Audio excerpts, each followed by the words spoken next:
ਸੱਜਣੋ ਤੇ ਮਿੱਤਰੋ, ਮੈਂ ਤੁਹਾਡਾ ਆਪਣਾ ਵੀਰ ਮਲਕ ਬਸ਼ੀਰ ਦੇਸ਼ ਪੰਜਾਬ YouTube ਚੈਨਲ ਤੋਂ ਅੱਜ ਅਸੀਂ ਗੱਲ ਕਰਾਂਗੇ ਇਸਲਾਮਾਬਾਦ ਦੇ ਵਿੱਚ ਹੋਣ ਵਾਲੀ ਤਬਾਹੀ ਦੇ ਬਾਰੇ।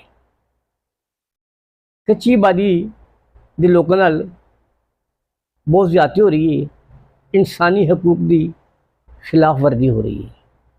ਜੇ ਸਾਲਕ ਸਾਹਿਬ ਲੀਡ ਕਰ ਰਹੇ ਨੇ, ਅੱਜ ਜੇ ਸਾਲਕ ਸਾਹਿਬ ਦੇ ਕੋਲ ਵਿਸ਼ਾਲ ਬਲਕ ਵੀ ਆਏ ਸਨ,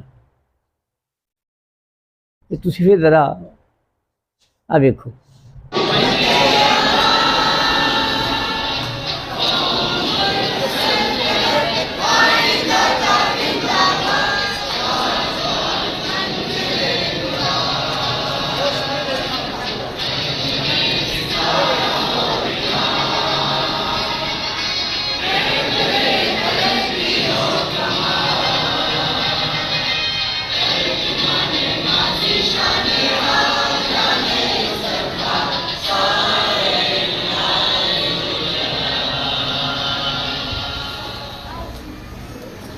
पाकिस्तान जिंदाबाद, पाकिस्तान जिंदाबाद, पाकिस्तान जिंदाबाद।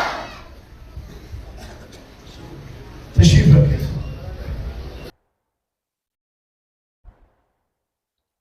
कौमी तिराने तो गल शुरू हुई है, तो हुण तुसी अगली भी वीडियो देखो।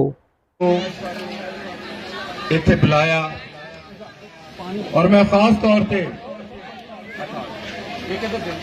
जे तुसी खामोश होगे तो गल सुन लोगे। भाई नहायत खामोशी से आपके लिए लाहौर से आए हैं, तो आप नहायत खामोशी से जो भी हमारे ऑनरेबल जो गेस्ट हैं वो कहते हैं बात उसको सुने। मीडिया ने एक दो बंदे ਅਸੀਂ ਸਭ ਰਮੇਸ਼ ਸਿੰਘ ਅਰੋੜਾ ਸਾਹਿਬ ਜਿਹੜੇ ਸਾਡੇ ਮਿਨੋਰਟੀ ਦੇ ਮਿਨਿਸਟਰ ਨੇ, ਮੈਡਮ ਅੱਗੇ ਕਿਹੜਾ ਸੋਨੀਆ ਵੱਡੀ ਆਸ਼ਰ ਸਕੱਤਰ ਸਾਹਿਬਾ ਹੁੰਦੀ ਹੈ ਜੀ? ਪਾਰਲੀਮੈਂਟਰੀ ਸੈਕਟਰੀ ਨੇ, ਤਾਰਿਕ ਗਿੱਲ ਸਾਹਿਬ ਜਿਹੜੇ ਐਮਪੀਏ ਨੇ, ਔਰ ਅਸੀਂ ਸਪੈਸ਼ਲ ਲਾਹੌਰੋਂ ਤੁਹਾਡੇ ਵਾਸਤੇ ਆਏ ਹਾਂ, ਤੁਹਾਡੀ ਤਕਲੀਫ ਵਾਸਤੇ ਆਏ ਹਾਂ। ਔਰ ਅਸੀਂ ਇਹ ਤੁਹਾਡੇ ਨਾਲ ਵਾਅਦਾ ਕਰਨੇ ਆ ਕਿ ਜਿਸ ਵੀ ਫੋਰਮ ਤੇ, ਜਿਸ ਜਗ੍ਹਾ ਤੇ ਅਸੈਂਬਲੀ ਹੋਵੇ, ਭਾਵੇਂ कोई बार किसी वजीर को जाना पे, प्राइम मिनिस्टर को जाना पे, असी सब तुहाडे नाल खलो के जावांगे।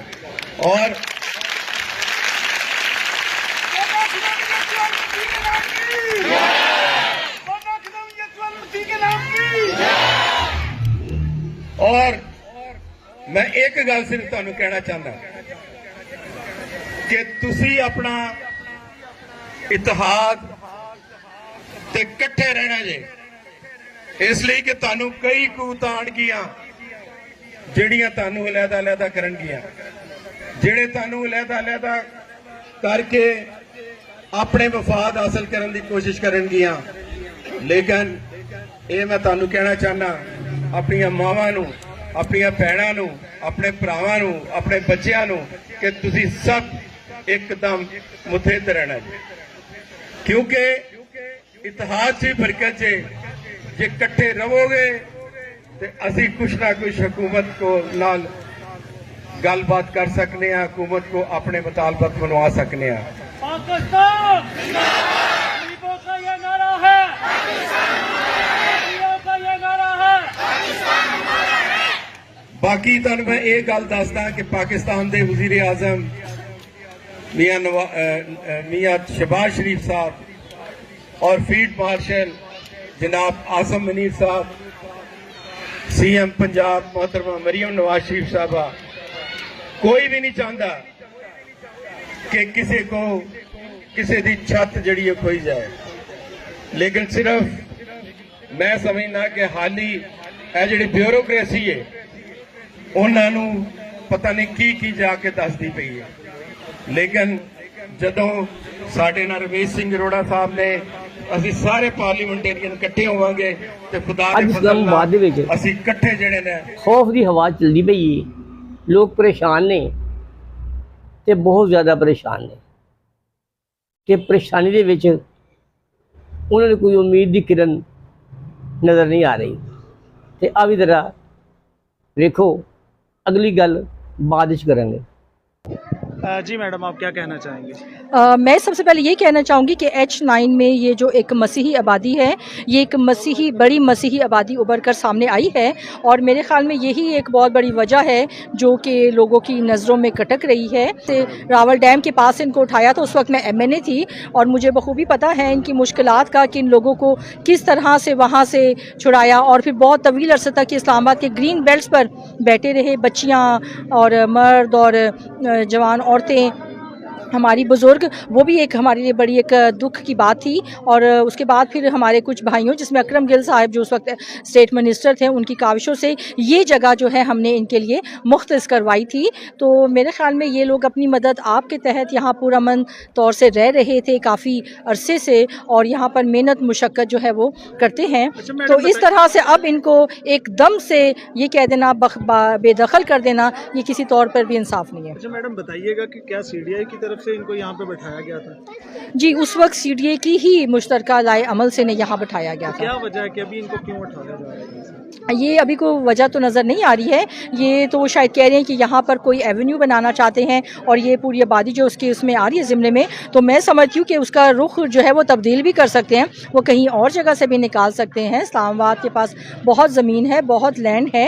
इस तरह से जो पस्त हाल, या कह सकते हैं कि गरीब, ऐसी पिसी हुई कौम, कमज़ोर समझ कर उनको इस तरह से बेदखल करना किसी तौर भी हुकूमत को ज़ेबा नहीं देता है। और मैं समझती हूँ कि हुकूमत को बिल्कुल ऐसे इक़दामात से जो है बाज आना चाहिए, क्योंकि ये हुकूमत को अपने लिए मज़ीद परेशानियाँ जो है वो पैदा नहीं करनी चाहिए। जी madam, as a community leader 2015 में सुप्रीम कोर्ट की जजमेंट थी कि अगर इनको यहाँ से उठाएंगे तो इनको मुतबादल जगह देंगे, तो इसके बारे में आप क्या कहेंगे? जी बिल्कुल बिल्कुल, हम एक ही शर्त पर मानेंगे, या एक ही शर्त पर ये जगह खाली करने के लिए राज़ी हो सकते हैं, और वो ये है कि हुकूमत इन्हें मुतबादल जगह दे जो कि इस्लामाबाद के बाहर ना हो, बिल्कुल इस्लामाबाद के अंदर हो, क्योंकि ये मेहनती लोग हैं और ये इस कतन अफोर्ड नहीं करते कि ये दूर दराज के इलाके से रोज़ाना अपने कामों पर आएँ। और उसके बाद जब पेट्रोल भी दिन ब दिन महंगा होता जा रहा है, और उसके बाद हुकूमत पूरी तरह से इनका अजाला करे, जिसका को मुकम्मल तौर पर वहाँ पुख्ता घर या फ्लैट्स तामीर करा के दिए जाएं, तमाम सहूलियात दी जाएं, तभी ये यहाँ से उठेंगे। ਕ੍ਰਿਸਚੀਅਨ ਕਮਿਊਨਿਟੀ ਦੀ ਬੈਸਟ ਲੀਡਰਸ਼ਿਪ ਦੇ ਵਿੱਚ ਜੇ ਸਾਲਕ ਦਾ ਨਾਮ ਵੀ ਸੁਨਹਿਰੀ ਲਫ਼ਜ਼ਾਂ 'ਚ ਆਉਂਦਾ ਵਾ, ਤੇ ਤੁਸੀਂ ਆਹ ਜ਼ਰਾ ਵੀਡੀਓ देखो कि जब हुकूमतों के दिल सख्त हो जाए, दिमाग काम करना छोड़ दे, फिर एक अदारा है हमारे पास, वो है पाक आर्मी का। हम पाक आर्मी से, फील्ड मार्शल से रिक्वेस्ट करते हैं कि हमारे गरीबों की हालत पे रहम करो। हम इस्लामाबाद के शहरी हैं, हमें भी शहरी माहौल दिया जाए। ये हमारे छोटे छोटे बच्चे ये कब तक इस गंदे माहौल में रहेंगे? इस्लामाबाद को आबाद करने वाले, खूबसूरत बनाने वाले ये मसीही लोग हैं। इस्लामाबाद में हिस्ट्री खोल के देख लें, सियालकोट और गुजरांवाले के लोग हैं जो इस्लामाबाद को आबाद करने वाले हैं। ये जंगल बियाबान था, कब्रिस्तान थे, इधर कोई आने को मुंह भी निकाल रहा था कि इधर को हम जाएं। आज हमने इस्लामाबाद को आबाद किया और हमें इस्लामाबाद से निकाला जा रहा है। जब तक हमारी जान में जान है, आप हमें मारते रहो, हम कॉलोनियाँ खाली नहीं करेंगे। ये हमारी वज़ीर मौसम नकवी से ये इल्तमास है कि प्लीज खुदारा, आप तो बादशाह सैयद के रहने से हैं, तो खुदारा हमारे ऊपर इतना जुल्म ना करें। अगर कोई भी हमारे ऊपर सियासत की जा रही है तो मौसम नकवी साहब अब सैयद बादशाह हैं, तो हम गरीबों की तरफ गौर करें और हम गरीबों को रहम करें। पिछले 40 सालों से जंगल को और नाले को काट काट के आज आपने घर बना चुकी है हल्के फुल्के, और आप ये भी हमसे छीन रहे हैं। भाई हमने कौन सी गलती की है? आकर देख रहे हैं हम बिना बिजली के रह रहे हैं, आपको टैक्स दे रहे हैं, आपको माचिस का टैक्स दे रहे हैं, अपने बच्चों की एजुकेशन का टैक्स दे रहे हैं। भाई हमसे क्या चाहते हैं? लीडर ने हमें बिल्कुल जहर दे दो, हमें मार दो, क्योंकि हम पहले मरे हुए हैं। मरे हुए को क्या मारते हैं? हम सही लोग कभी किसी के लिए बदुआ नहीं मांगेंगे और ना हम मांगेंगे। हम आपके लिए फिर भी दुआ करेंगे, अपने सोने यीशु से दुआ करेंगे और उसी की मदद मांगेंगे और उससे कहेंगे कि कि खुदाया हो की रहा वा अगर तूने हमें इस्लामी मुल्क में पैदा होना किया की है चाहिए सी। तो उनके दिलों को भी नरम कर, उनको भी ये अक्ल साले दे साहब बोल कि वो हमारी तरफ गौर अकाली करें, मिनिस्टर क्योंकि हम तो पिछले 3 अरोड़ा माह सिंह साहब भी आए से खून के आंसू रो रहे हैं। और दूसरे बहुत इतनी सारे लोग मेहनतों से आए हमने अपने घर बनाए और और गल आज किसी हमारे पासे घरों को ही तबाह बर्बाद किया जा रहा है। नजर नहीं आ पाकिस्तान रही राइट पाकिस्तान देखो ना पाक जी, पाक उस दिन ये सारा साहब ने आख्या हमारा काम कि मेरे पीछे 40 पादरी खड़े ने उन्होंने आख्या है कि असी कौम की खातर गिरफ्तारियां देंगे, असी कच्ची आबादियां नूं ते चिरचा की मसमारी की मुजम्मत करांगे ते असी गिरफ्तारियां देंगे। जे साले साहब ने आख्या है कि जी असी एहतजाज नहीं करांगे, गिरफ्तारी देना भी तो एहतजाज आ। आखिर कौन है जिहड़ा इस मसले का हल नहीं होने दे रहा?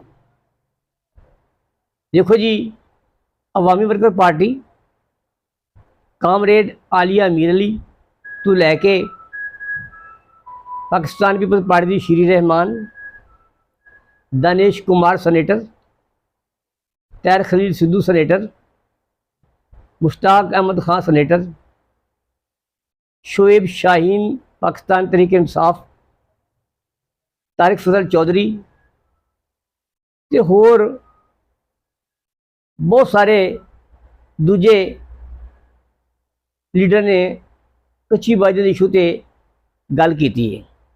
जे साल साहब इस टाइम मरकजी किरदार ने, लेकिन इंज लगता है कि रौला कोई रजाई का वा। जे साल साहब खुल के सामने नहीं आ रहे,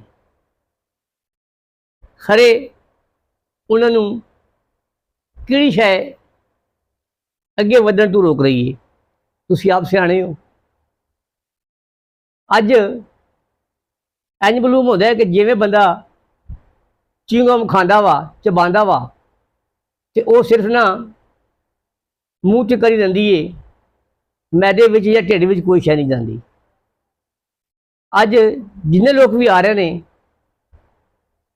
गल्लां ही कर रहे हैं, लोलीपॉप दे रहे हैं, लेकिन मुतसरीन कच्ची आबादी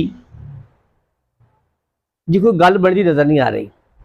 बहुत सारे लोगों ने भी इलाह किए है, तो कुछ कह रहे हैं जी कुछ ने कुछ दो, और अकल दे ने हो डिक्लेयर कच्ची आबादियां नूं उदों मुसमार किया जाता है जदों किसी फलाही मनसूबे की ज़द दे विच आनियां वा, ते फिर उन्हां आबादियां नूं मुतबादल रिहायशी जगह ते लैंड एक्विजिशन मलबे के पैसे भी दिते जाते हैं, तो फिर वो आबादियां शिफ्ट होनियां।